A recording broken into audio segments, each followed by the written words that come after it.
નમસ્કાર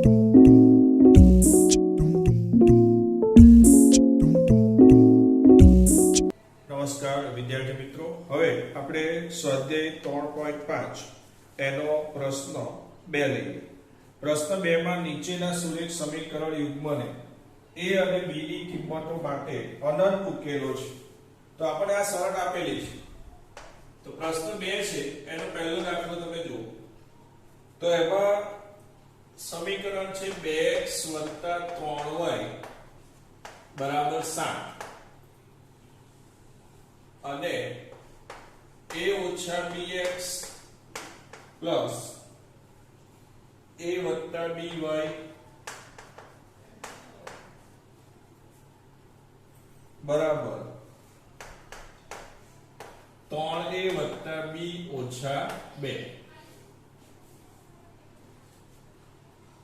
તો અહીંયા આપણે શરત એ છે કે અનંત ઉકેલ હોય તો a અને b ની કિંમતો શોધો. ઓકે, અનંત ઉકેલ એને માટે પહેલા તો આપણે શરત સમજવી પડે કે અનંત ઉકેલ ક્યારે મળે. તો આપણે જાણીએ છીએ કે a1 ના છેદમાં a2 બરાબર b1 ના છેદમાં b2 બરાબર c1 ના છેદમાં c2 હોય ત્યારે. તો પહેલા આપણે આને પ્રમાણિત સ્વરૂપમાં લખી દઈએ. તો 2x + 3y ઓછા 7 બરાબર 0 અને આ થશે a ઓછા bx વત્તા a વત્તા by ઓછા કૌંસમાં લખી દઈએ 3a વત્તા b ઓછા 2 બરાબર 0. હવે શરત શું છે અનંત ઉકેલ મળે તેની? તે માટે a1 ના છેદમાં a2 બરાબર b1 ના છેદમાં b2 બરાબર c1 ના છેદમાં c. તો પછી a1 ના છેદમાં a2 એટલે 2 ના છેદમાં a ઓછા b બરાબર 3 ના છેદમાં a વત્તા b બરાબર -7 ના છેદમાં -3a વત્તા b ઓછા 2 આવું. તો આના બરાબર આ છે અને આના બરાબર આ છે. તો અહીંયા આપણે પહેલા આના બરાબર આ લઈએ અને જે કિંમત મળશે એને પાછી આમાં મૂકીને a અને b ની કિંમત મેળવીએ. તો 2 ના છેદમાં a ઓછા b બરાબર 3 ના છેદમાં a વત્તા b છે. હવે ચોકડી ગુણાકાર કરીએ. આનો આની સાથે ગુણાકાર, આનો આની સાથે ગુણાકાર. તો 2 કૌંસમાં a વત્તા b બરાબર 3 કૌંસમાં a ઓછા b થશે. હવે એનો ચોકડી ગુણાકાર કરી અને એક સમીકરણ મળશે. તો 2a વત્તા 2b 3a ઓછા 3. તો અહીંયા 2a છે, 3a ને આ બાજુ લઈ એટલે -3a. અહીંયા -3b છે અને પેલી બાજુ લઈ એટલે -2. તો -a બરાબર -5b. બંને બાજુથી માઈનસ કાઢી નાખીએ તો a બરાબર 5b. તો a ની કિંમત આપણને કેટલી મળી? 5b. આ એક સમીકરણ મળ્યું. ચાલો હવે આ જે છે એનો ઉપયોગ આપણે પછી બીજામાં કરીશું. હવે આને ને આને સરખાવીએ. આવો સરખું છે તો 3 ના છેદમાં a વત્તા b બરાબર. હવે આ ઉપર હો માઈનસ છે અને નીચે હો માઈનસ છે એટલે માઈનસ માઈનસ કાઢી નાખીએ તો 7 ના છેદમાં 3a વત્તા b ઓછા 2 થશે. હવે આનો ચોકડી ગુણાકાર કરીએ તો 3 કૌંસમાં 3a વત્તા b ઓછા 2 બરાબર આનો આની સાથે ગુણાકાર થાય તો 7 કૌંસમાં a વત્તા 3 વત્તા 3b ઓછા 3 દુ 6 બરાબર 7a વત્તા 7b આવું થશે. હવે 9a 7a ને આ બાજુ લઈ લે ઓછા 7a પ્લસ 3b 7b ને આ બાજુ ઓછા 7b ઓછા 6 બરાબર g. હવે 9 એ માંથી 7 એ જાય તો 2 વત્તા ઓછા ઓછા 7 માંથી 3 જાય તો માઈનસ 4b ઓછા 6 બરાબર g. હવે તમે જો a બરાબર કેટલા b છે 5b તો એ જ્યાં a છે ત્યાં 5b લખી દઈએ.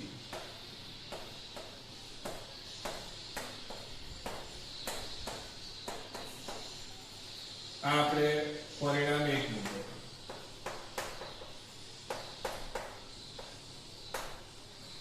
આ પરિણામ 1 મુજબ અહીંયા a બરાબર 5b લખીએ તો આ કેટલા થયા 10b ઓછા 4b માઈનસ 6 બરાબર g. 10b માંથી 4b જાય એટલે 6b ઓછા 6 બરાબર g. તો 6b બરાબર 6 માટે b બરાબર 6 ના છેદમાં 6 તો બંને કેન્સલ થઈ જશે તો b બરાબર 1.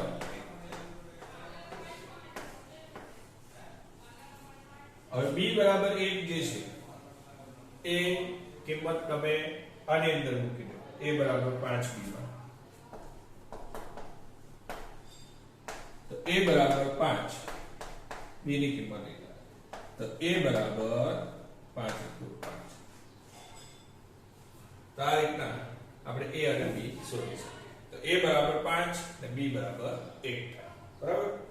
તો આ રીતના તમારે ગણતરી કરી શકાય. હવે બીજો દાખલો બીજા દાખલામાં નીચેના સુરેખ સમીકરણ યુગ્મને k ની કઈ કિંમત માટે ઉકેલ ન મળે. હવે એ શરત પાછી આખી અલગ છે તમે ઉકેલ ન મળે એવી છે.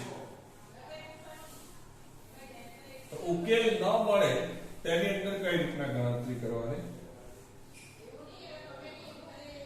ચાલો હવે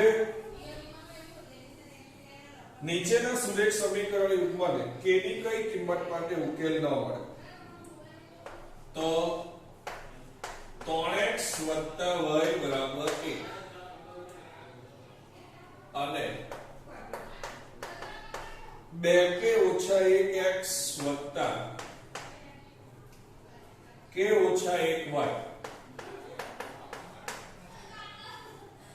બરાબર 2k + 1 આવું છે. તો આને પ્રમાણિત સ્વરૂપમાં આપણે ફેરવી નાખીએ.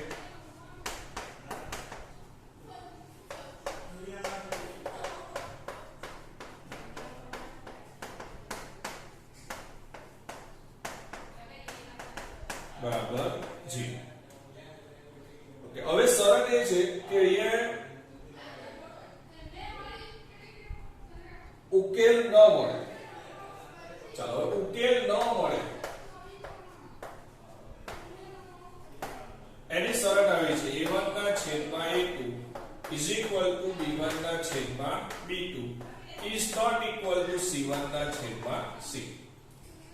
તો a1 ના છેદમાં a2 એટલે અહીંયા થશે 3 ના છેદમાં 2k - 1 બરાબર 1 ના છેદમાં k - 1 બરાબર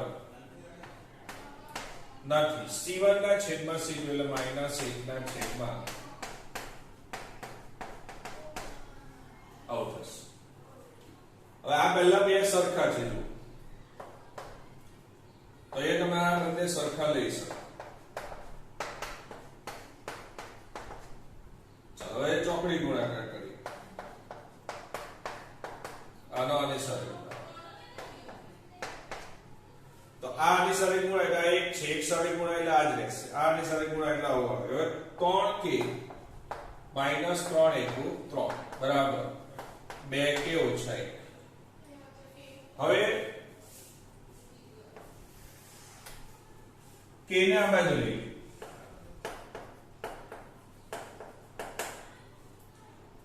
-1 - 3 ને આ બાજુ લઈએ +3 તો k બરાબર 2 થશે.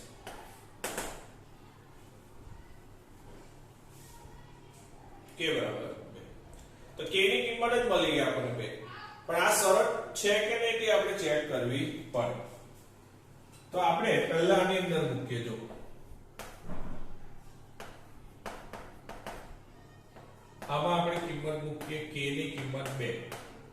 તો એ 2 મૂકો તો 2 2 4 ઓછા 1 3 ના છેદમાં 3 તો ઉડી જાય એટલે ચાલો હવે 1 ના છેદમાં k ઓછા 1 1 ના છેદમાં k ની કિંમત આપણે 2 લખીએ તો 2 ઓછા 1 1 ના છેદમાં 1 તો ઉડી જાય એટલે એટલે આ બંને સરખા છે આવી ગયા સરખા હવે આ સરખું નહીં આવવું જોઈએ પાછું આની સાથે તો -1 છેદમાં -2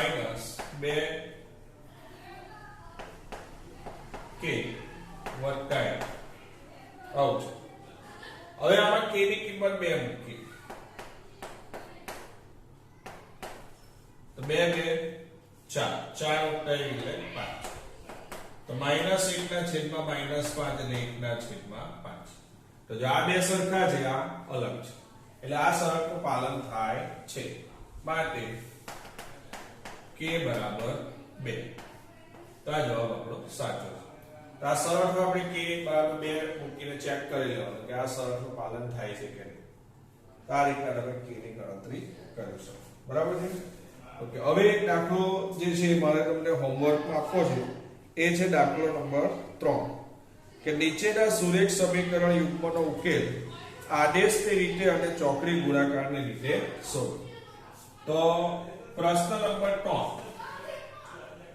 જે છે એ તમારે હોમવર્કમાં કરવાનો છે તો હોમવર્કની અંદર પ્રશ્ન 3 જે છે પ્રશ્ન 3 તમારે આદેશની રીત અને ચોકડી ગુણાકારની રીત બંને રીતે તમારે ગણતરી કરવાની છે બંનેના જવાબ પણ સરખા જ આવશે એમાં x બરાબર -2 આવશે અને y બરાબર 5 આવશે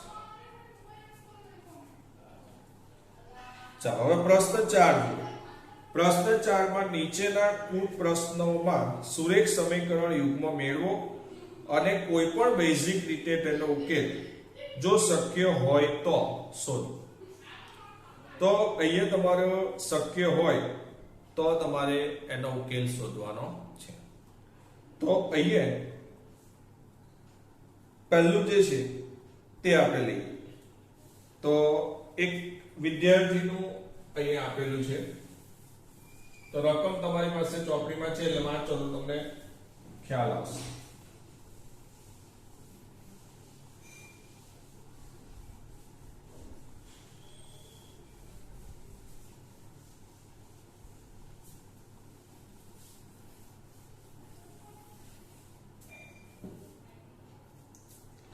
એક હોસ્ટેલના વિદ્યાર્થીઓનો ભોજન ખર્ચ અંશતઃ અચળ અને અંશતઃ વિદ્યાર્થીઓ જેટલા દિવસ ભોજન લીધું હોય તે દિવસોની સંખ્યાના પ્રમાણમાં હોય છે હવે પહેલા તમને હું સમજાવું કે આમાં શું છે આગળ જો કે આપણે આવી વાત કરેલી જ છે કે ભાઈ આપણા ઘરનું લાઇટ બિલ આવે સમજી લો કે 2 મહિનાનું લાઇટ બિલ આવે એટલે કેટલા દિવસ થયા 60 દિવસ બરાબર છે ધારો કે તમે ઘરની બહાર છો 2 મહિના ઘર બંધ છે તમારું તો કઈ લાઇટ બિલ 0 આવતું નથી તો બંધ હોય તો પણ તમારું યુનિટ ન ભરેલા હોય તો પણ ઓછામાં ઓછું 40 રૂપિયા બીતા આવશે આશરે તો આ ફિક્સ ચાર્જ કહેવાય તમે વાપરો કે નહીં વાપરો 40 રૂપિયા તમારે ભરવાના પ્લસ તમે કેટલા દિવસ વાપરો કે ભાઈ ઘર બંધ હતું એટલે 0 તો 40 + 0 એટલે 40 ઓકે તમે 10 દિવસ વાપરો કે 60 દિવસ વાપરો ધારો કે 60 દિવસ વાપરો દરરોજના તમે 10 રૂપિયાનું વાપરો તો 60 × 10 એટલે 600 તો તમારું લાઇટ બિલ આવશે 640 તો આ ફિક્સ ચાર્જ જે છે નિશ્ચિત એને આપણે x ધારવાનો છે અને દૈનિક એટલે દરરોજનું તમે કેટલું વાપરો છો 10 રૂપિયા તો એને માટે આપણે y ધારવાનો છે તો એવું જ અહીંયા હોસ્ટેલનું પણ છે કે હોસ્ટેલમાં તમે જ્યાં રહેતા હો ત્યારે તમે કોઈ પણ દિવસ ન જમો આખો હોસ્ટેલમાં એક પણ દિવસ નહીં જમો તો પણ તમારે ફિક્સ ચાર્જ રૂપિયા x તો ચૂકવવો જ પડે ધારો કે તમે 60 દિવસ જઈમાં અને દરરોજનું જે બિલ હોય એ y રૂપિયા છે તો 60 × y એટલું તમારે ચૂકવવું પડે તો x રૂપિયા ફિક્સ ચાર્જ છે તમે જમો કે નહીં જમો ધારો કે તમે 20 દિવસ જમો છો તો તમને એક દિવસના y તો 20 દિવસના 20y બરાબર જે ટોટલ થાય એટલો તમને આપી દે તો x + 20 હોય આટલું બિલ તમારે ચૂકવવું પડે, બરાબર છે? તો અહીંયા ધારો કે માનો કે 1500 રૂપિયા છે, તો 1500 રૂપિયા આ રીતના તમારું બિલ આપેલું. હવે એવી રીતના અહીંયા તમને સમજાવ્યું જો કે વિદ્યાર્થી A છે, વિદ્યાર્થી A એ કેટલા દિવસ જમે છે? 20 દિવસ ભોજન લે છે. તો x ફિક્સ ચાર્જ તો ખરો જ, વત્તા 20 દિવસ ભોજન લે એટલે 20y બરાબર. એનું બિલ કેટલું આવે છે? 1000 રૂપિયા આવે છે. એટલે આ 1000 રૂપિયા આ પહેલું સમીકરણ થયું. બોલો સમજ પડી વાતમાં? એવી રીતના વિદ્યાર્થી B છે, એ નો પણ x ફિક્સ ચાર્જ તો ખરો, એ 26 દિવસ જમે છે, 26y, અને એનું બિલ આવે છે 1180. તો આ 1180 રૂપિયા થયું. આ થશે સમીકરણ નંબર 2. તો અહીંયા આપણે નિશ્ચિત ભોજન ખર્ચ x રૂપિયા છે,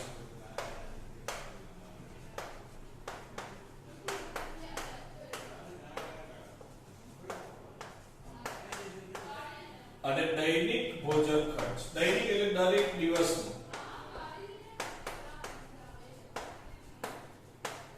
એ રૂપિયા y છે. એટલે તમે ખાવ કે નહીં ખાવ x રૂપિયા ચૂકવવાના, જેટલા દિવસ ખાવ એ પ્રમાણે y રૂપિયા ચૂકવવાના, બરાબર? હવે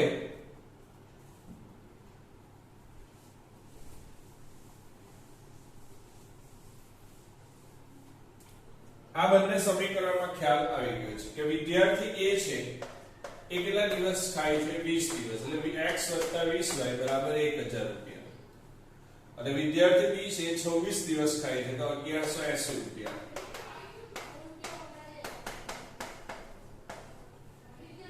હવે આનો ઉકેલ આપણે ચોકડી ગુણાકારની રીતે મેળવીને x ને y શોધવાનો છે. તો આને પહેલા પ્રમાણિત સ્વરૂપમાં ફેરવી નાખીએ.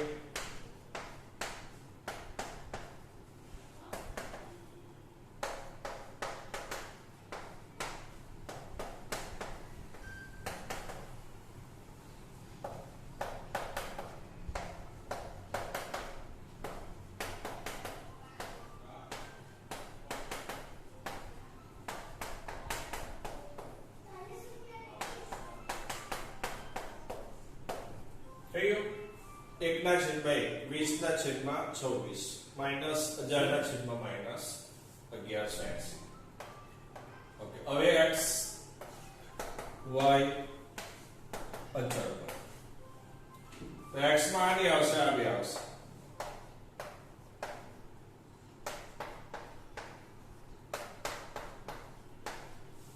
y માં પહેલા એ આવશે પછી આવશે, અને અચળ પદમાં 1 1 ને 20 અને 26 આવશે. આનો આની સાથે ગુણાકાર, તો આ માઈનસ છે, 118 રૂપિયા બે કરીએ તો 236 થાય, તો માઈનસ 236 એની પાછળ 2 નીકળે, માઈનસ લખી દેવાનું, અને આ 26000 થશે. એટલે માઈનસ છે એટલે માઈનસ 26000.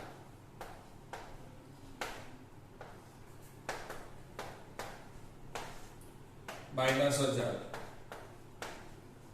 માઈનસ આના આની સાથે ગુણાકાર માઈનસ 1180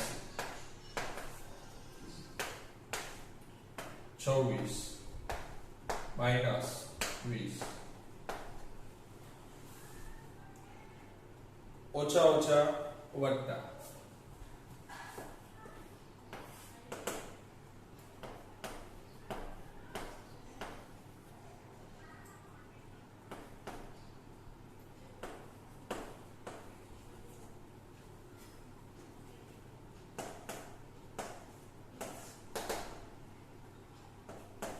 માઈનસ 1000 પ્લસ 1180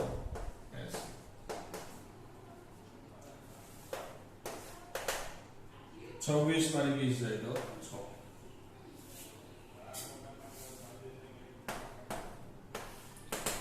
ચાલો હવે 26000 માંથી આપણે 23600 બાદ કરી નાખીએ.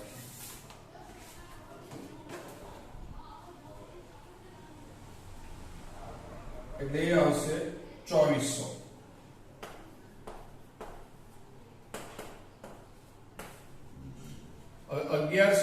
માંથી 1000 જાય તો 180 રહેશે. હવે આને સરખાવી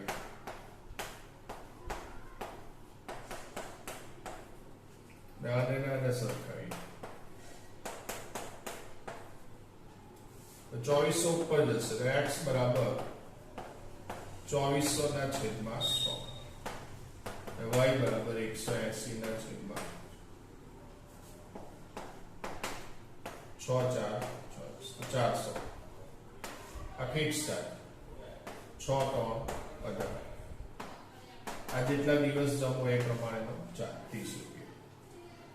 તો છેલ્લે જવાબ શું લખીશું? નિશ્ચિત ભોજન ખર્ચ રૂપિયા કેટલો? 400.